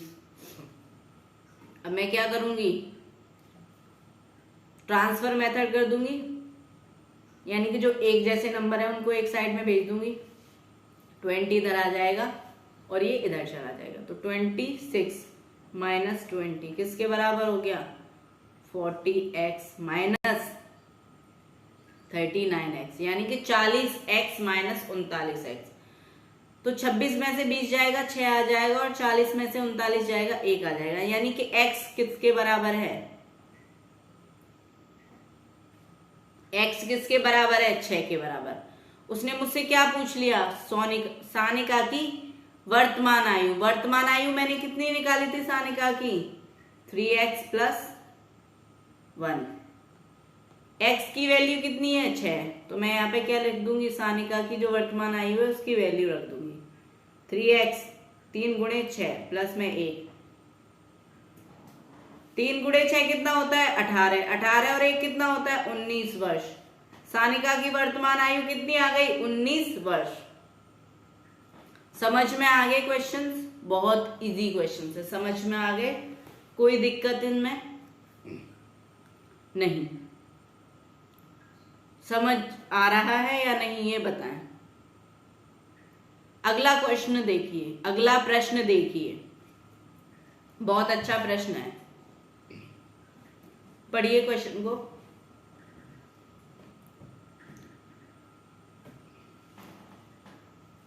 राजीव की वर्तमान आयु उसके पुत्र की वर्तमान आयु का 3 गुना है। 6 वर्ष बाद उनकी आयु का अनुपात 5:2 होगा। राजू की वर्तमान आयु कितनी है। अच्छा एक बात बताओ, मैं यहाँ पे क्या करूं, पुत्र की आयु को y मान लूं। तो मैंने माना कि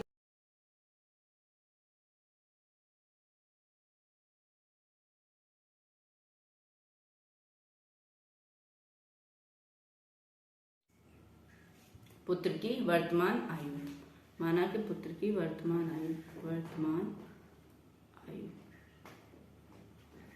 कितनी है, y वर्ष, कितनी है, y वर्ष। तो राजीव की कितनी हो जाएगी, राजीव यानी कि r की कितनी हो जाएगी, उसके पुत्र की वर्तमान आयु का 3 गुना, यानी कि राजीव की वर्तमान आयु कितनी हो जाएगी, राजीव की यानी कि r की, मैंने यहाँ पे r लिया, की वर्तमान आयु की वर्तमान कितनी हो जाएगी, वर्तमान आयु कितनी हो जाएगी, कितनी हो जाएगी, 3 गुना है तो 3 गुणे 22 यानी कि 3 22 हो जाएगी। कोई दिक्कत है यहाँ तक नहीं। 6 वर्ष बाद। ये तो हो गया पुत्र और ये हो गया राजीव। उसने बोला कि वर्तमान कितनी है इसकी, वर्तमान कितनी है x और राजीव की कितनी है, सॉरी वर्तमान कितनी मानी है y और राजीव की कितनी है 3y। 3 गुना है तो 3y हो जाएगी, y और इसकी राजीव की 3y।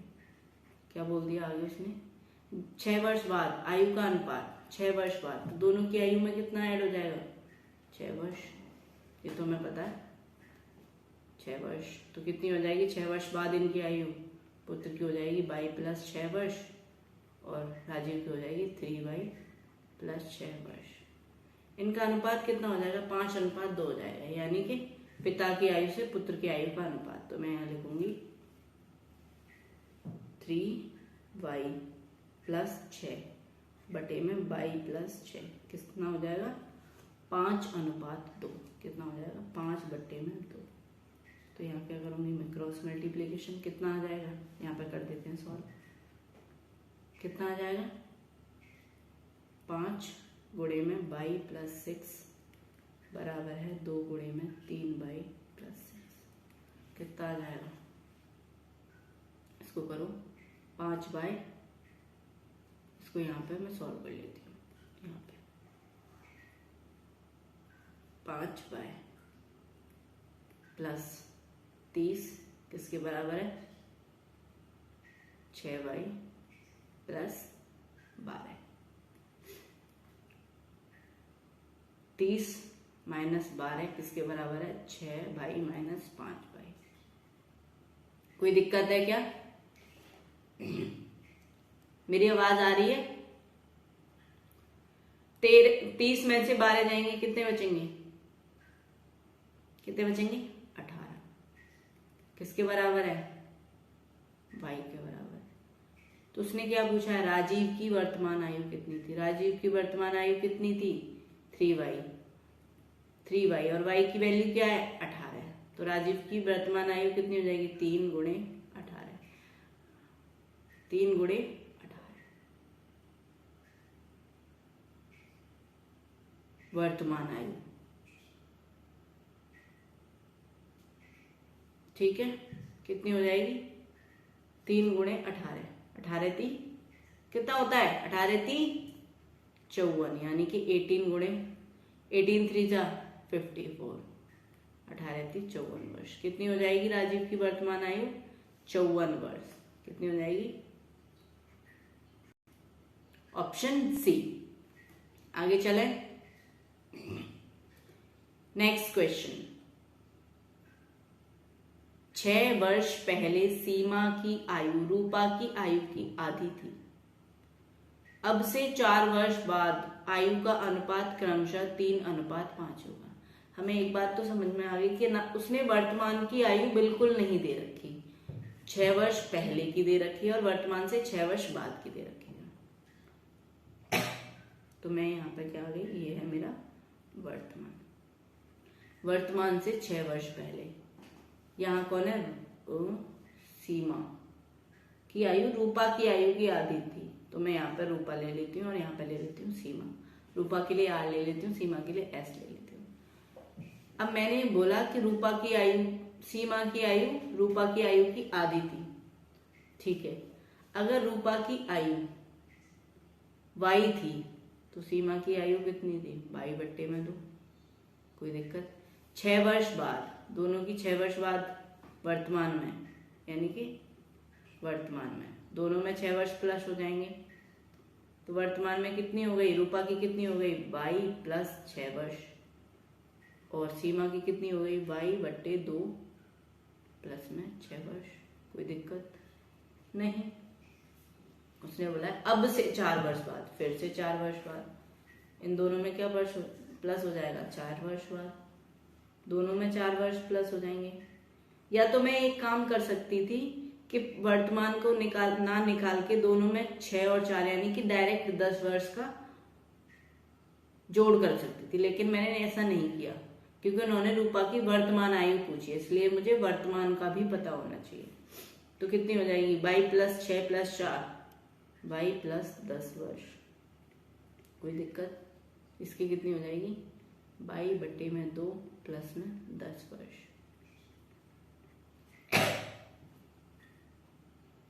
अब इनकी आयु का अनुपात कितना है? आयु के अनुपात कितना है? 3:5,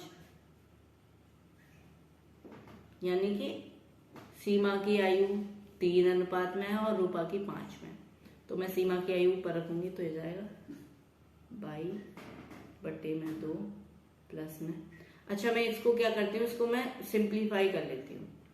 रूपा की जो सीमा की जो आयु है उसको मैं सिंप्लीफाई कर लेती हूँ, तो हो जाएगा y प्लस में 20 बटे में 2। कोई दिक्कत है यहाँ नहीं? तो ये क्या हो जाएगा y प्लस 20 बटे में 2। अब ये 2 है वो नीचे चला जाएगा, नीचे चला जाएगा किसकी आयु में? क्योंकि ये फ्रैक्शन में है तो ये नीचे चला जाएगा, तो मैं क्या लिखूंगी यहाँ पे, गुणे y प्लस 10 किसके बराबर है? 3:5 की। तो मैं क्या कर दूंगी यहाँ पे, क्रॉस मल्टीप्लीकेशन। आप देख पा रहे हो कि यहाँ पे ये मल्टीप्लीकेशन खुद ही हो रहा है। ये क्या हो रहा है? ये हो जाएगा y प्लस 20 अपॉन में 2y प्लस 20 किसके बराबर है? 3/5। अब मैं इसको क्रॉस मल्टीप्लाई करूंगी तो कितना हो जाएगा? यहाँ पे कर देती हूँ सॉल्व। 3 गुणे y प्लस 20, सॉरी 5 गुणे y प्लस 20 किसके बराबर है? 3 गुणे 2y प्लस 20। 5y 5 20 पंजे 100, 3 दूनी 6, 6y 20 दिया 60। अब मैं इधर ले जाऊंगी, ये कितना हो जाएगा? 100 माइनस 60 किसके बराबर है? 6y माइनस 5y, ये कितना हो गया? 40। 40 किसके बराबर है? y के बराबर है। 40 किसके बराबर है? y के बराबर है। उसने मुझसे क्या पूछ लिया? उसने मुझसे पूछा रूपा की वर्तमान आयु। रूपा की वर्तमान आयु कितनी है? y प्लस 6 वर्ष, y प्लस 6 वर्ष, तो कितनी हो जाएगी? y की वैल्यू कितनी है? 40। 40 प्लस 6 वर्ष कितनी हो जाएगी? 46 वर्ष। कितनी हो जाएगी? 46 वर्ष। ऑप्शन बी, ऑप्शन बी हमारा करेक्ट हो जाएगा। मेरा थोड़ा सा ना गला खराब है तो मैं आवाज कम आ रही होगी, बता देना अगर आवाज कम है तो।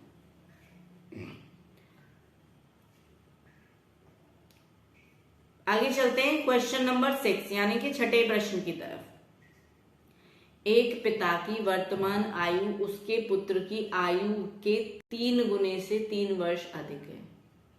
ये क्या था? पुत्र, ये है पिता। कोई दिक्कत? वर्तमान आयु निकालना है दोनों की। क्या निकालना है? वर्तमान आयु। यहाँ पे मैं लिख देती हूँ वर्तमान आयु, वर्तमान आयु, वर्तमान। अब उसने पूछा कि एक पिता की वर्तमान आयु उसके पुत्र की वर्तमान आयु के 3 गुने से 3 वर्ष अधिक है। तो मैंने पुत्र की आयु मानी, कितनी मानी? यहाँ पे पुत्र की आयु नहीं दे रखी तो मैंने कितनी मानी? पुत्र की आयु कितनी है? y वर्ष। पिता की आयु कितनी है? पुत्र की आयु से 3 गुने से यानी कि 3y से 3 वर्ष अधिक, यानी कि 3y प्लस 3 वर्ष। 3 वर्ष बाद, 3 वर्ष बाद, ठीक है भाई, प्लस 3, ये कितनी हो गई? y प्लस 3 वर्ष। और ये कितनी हो गई? 3y प्लस 6 वर्ष। 3 वर्ष बाद पिता की आयु उसके पुत्र की आयु के 2 गुने से 10 वर्ष अधिक होगी, यानी कि पिता की आयु उसके पुत्र की आयु के 2 गुने से 10 वर्ष अधिक होगी। पुत्र की आयु कितनी है? इतनी है।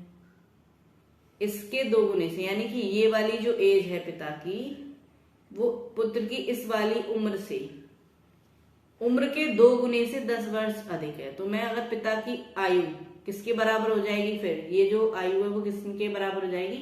पुत्र की आयु के 2 गुने। पुत्र की आयु के 2 गुना करूंगी तो कितना हो जाएगा? 2 गुणे y प्लस 3। 2 गुणे से कितने वर्ष अधिक है? 10 वर्ष अधिक है, ठीक है ना। यानी कि इसके बराबर हो जाएगी पिता की आयु। तो कितना हो जाएगा, यानी कि 3/, प्लस 6 वर्ष किसके बराबर है, 2/, प्लस 16। कोई दिक्कत है हमें यहाँ तक? नहीं। यहाँ क्या हो जाएगा y, और इधर क्योंकि 3y में से 2y जाएगा, y बचेगा, और 16 में 6 क्या हो जाएगा, 16 में से 6 माइनस हो जाएगा, तो कितना हो जाएगा, 10 वर्ष। यानी कि यहाँ पे y कितनी आ गई, 10 वर्ष। उसने बोला था पिता की वर्तमान आयु, पिता की वर्तमान आयु कितनी है, 3/, प्लस 3। तो कितनी हो जाएगी, y की वैल्यू कितनी है, 10। 3 × 10 + 3 यानी कि 33 वर्ष। कितनी है, 33 वर्ष। ठीक है, पिता की आयु कितनी है, 33 वर्ष वर्तमान। पुत्र की वर्तमान आयु कितनी है, 10 वर्ष।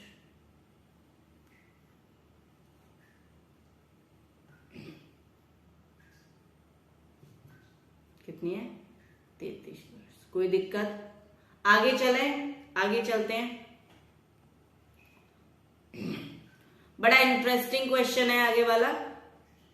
16 वर्ष पूर्व यानी कि पहले, पुरानी बात है, मेरी दादा की आयु मेरी आयु का 8 गुना था।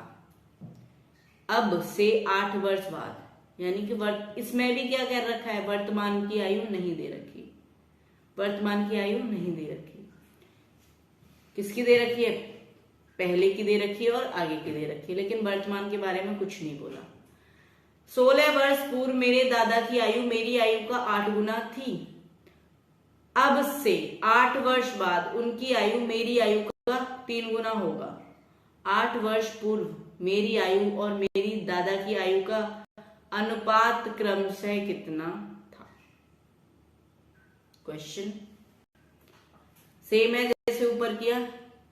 यहाँ पे पोता मान लेते हैं और यहाँ पे दादा, पोता और ये दादा। पोता पोती जो भी है, वर्तमान हमें पता नहीं है, हमें वर्तमान नहीं पता, तो मैं यहाँ पे क्या ले लेती हूँ, ये है वर्तमान, ये क्या है, वर्तमान। अब वर्तमान से 16 वर्ष पहले, 16 वर्ष पहले मान लो कि पोता की उम्र मैंने कितनी मानी, y। पोता की उम्र माना कितनी थी, y। तो दादा की उम्र कितनी वर्ष हो जाएगी, पोता की उम्र y वर्ष थी, तो दादा की उम्र कितनी हो जाएगी, 8 गुना, यानी कि 8y वर्ष। कोई दिक्कत नहीं। अब जब ये 16 वर्ष बाद यानी कि वर्तमान में उनकी उम्र कितनी होगी, y + 16 और ये 8y + 16। कोई दिक्कत नहीं। अब इसने मुझसे बोला कि 8 वर्ष बाद, यानी कि वर्तमान से 8 वर्ष बाद, ठीक है, 8 वर्ष बाद कितनी हो जाएगी, वर्तमान से 8 वर्ष बाद, तो पोते की कितनी होगी, y + 16 और 8 कितने होते हैं, 24 वर्ष। और दादाजी की कितनी हो जाएगी, 8y + 24 वर्ष।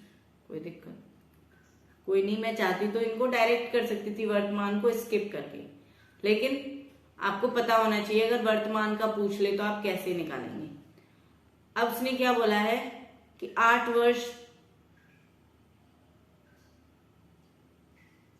वर्ष पूर्व मेरी आयु, उसने बोला है कि 8 वर्ष बाद उनकी आयु मेरी आयु का 3 गुना है। 8 वर्ष बाद तो ये आयु आई, तो मतलब ये कहना चाह रहा है कि ये जो आयु है इस आयु का 3 गुना है।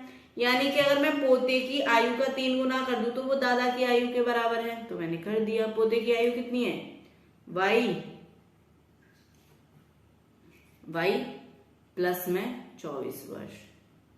इसका मैंने क्या कर दिया, 3 गुना कर दिया।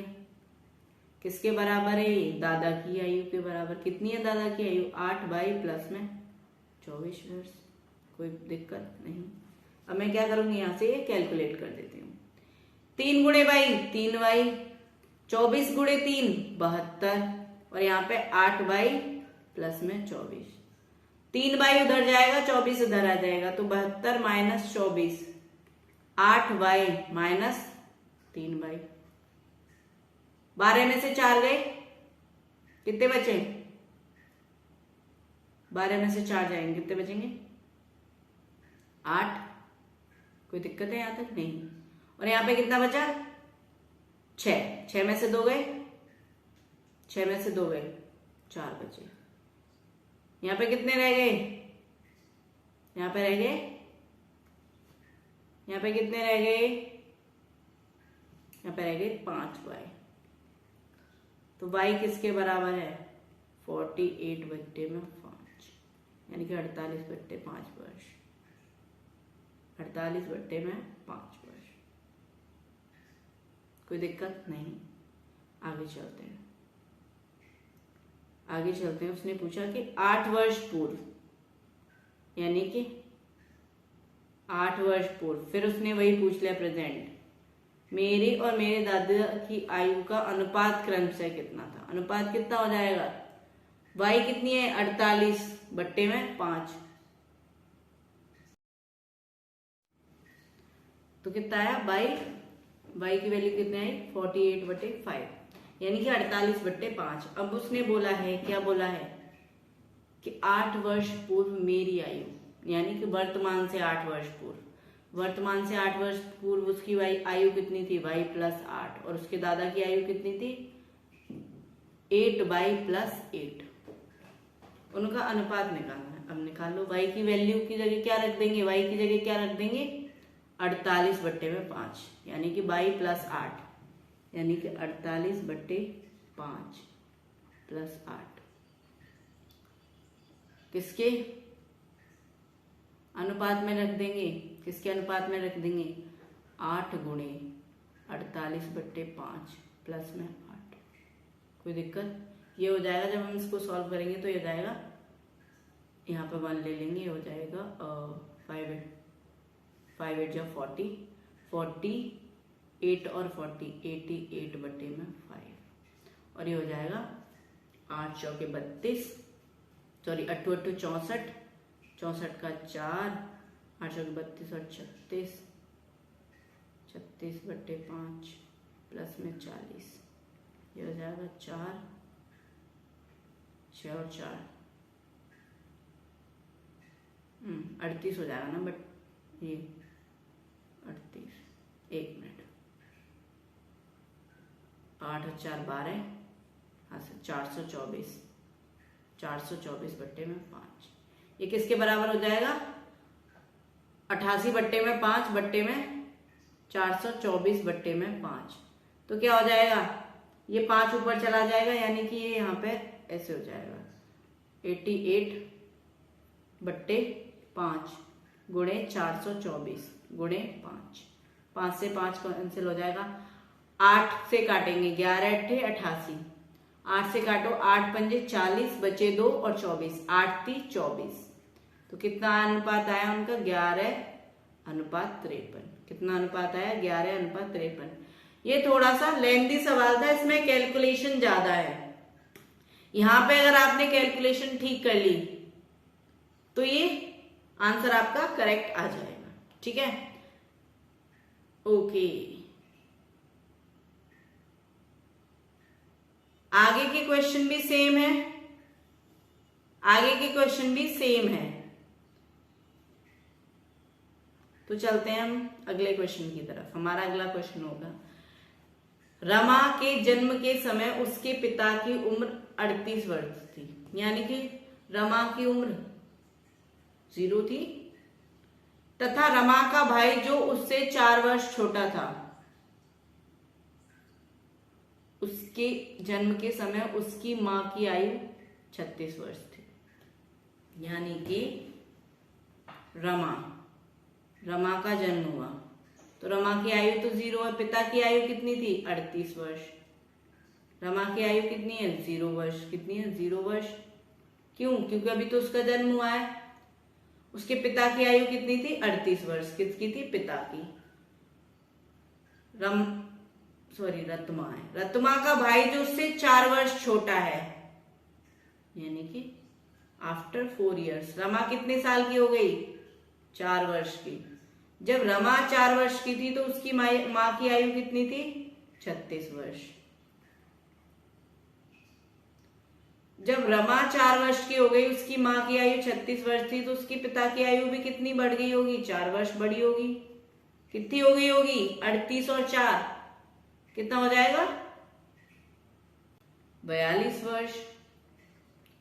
उसने पूछा है तो उसके माता पिता की आयु में अंतर बताइए, यानी कि 4 वर्ष बाद उसकी माँ की आयु कितनी है? 36 वर्ष, और उसके पिता की आयु कितनी है? 42 वर्ष। तो कितना अंतर है? कितना अंतर है? 36 वर्ष और 42 वर्ष में कितना अंतर है? कितना अंतर है? 6 वर्ष। कितने वर्ष का अंतर है? 6 वर्ष। ये क्वेश्चन को आपको टेक्निकली समझने की जरूरत है, थोड़ा सा लॉजिक लगाइए। जब रमा कितने वर्ष की थी? 0 वर्ष की थी, यानी कि रमा पैदा हुई थी, तो उसके पिता की आयु थी 38 वर्ष।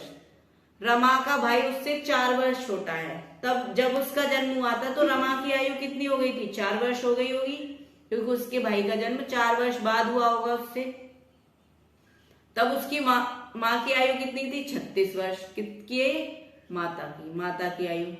और पिता की आयु, यानी कि रमा के जन्म से उसके भाई के जन्म तक पिता की आयु कितनी बड़ी होगी? 4 वर्ष बड़ी होगी। तो पिता की आयु कितनी हो गई? 42 वर्ष। तो उसके माता पिता की आयु का अंतर कितना होगा?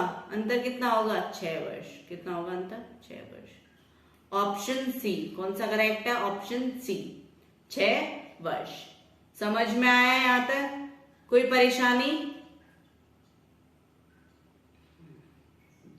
स्वाति तथा तृप्ति की वर्तमान आयु का अनुपात 4:5 है। ठीक है, स्वाति और तृप्ति की वर्तमान आयु का अनुपात 4:5 है, यानी कि वर्तमान। यहाँ पे मैंने ले लिया स्वाति के लिए S और तृप्ति के लिए T। कौन सी आयु की बात हो गई है? वर्तमान। वर्तमान आयु का अनुपात कितना है? 5:5। तो स्वाति की वर्तमान में आयु हो गई 4x और तृप्ति की हो गई 5x। मैंने x क्यों माना, 5x 4x क्यों माना, वो मैंने आपको अनुपात में बताया है। ठीक है, स्वाति की हो गई 4x और तृप्ति की हो गई 5x। 6 वर्ष बाद 6 वर्ष बाद 6 वर्ष बाद उनकी आयु कितनी हो गई? 4x + 6 5x + 6 वर्ष। अच्छा एक बात बताओ, अब उनकी जो 6 वर्ष वाली आयु है उसका अनुपात निकाल दूंगी मैं। क्या है आयु? 4x + 6 4x + 6 वर्ष बटे में 5x + 6 वर्ष। 4x + 6 वर्ष बटे में 5x + 6 वर्ष किसके बराबर है? 6:7 के। क्या करूंगी? Cross multiply. इतनी देर से भी तो करते आ रहे हैं हम क्रॉस मल्टीप्लाई। क्या हो जाएगा ये? 7 गुणे में 4x + 6 किसके बराबर हो जाएगा? 6 गुणे में 5x + 6। 7 चौके 28x प्लस 7 छिक्के 42, 6 पंजे 30x प्लस 6 छिक्के 36। अब क्या करेंगे? 42 - 36 बराबर हो जाएगा 30x - 28x। 42 में से 36 जाएगा, 6 आएगा, और 30 में से 28 जाएगा, 2x आएगा। तो x की वैल्यू कितनी आ जाएगी? 2 से 3 को भाग दे देंगे, कितनी आ जाएगी? 3 वर्ष। पूछा क्या है इसने? उनकी आयु में अंतर कितना होगा? अरे अंतर पूछ लियो, तो आयु निकाल लेंगे हम दोनों की। स्वाति की कितनी हो जाएगी? 4x, यानी कि 4 गुणे 3, 4 × 3 = 12 वर्ष। और तृप्ति की क्या हो जाएगी? 5 गुणे 3 कितनी हो जाएगी? 5 गुणे 3 यानी कि 15 वर्ष। इनकी आयु में अंतर कितना आया? 15 में से 12 माइनस करो, कितना आएगा? कितना आएगा? 3 वर्ष। कितना आएगा? 3 वर्ष। कोई दिक्कत है? कोई परेशानी नहीं? आगे चलते हैं।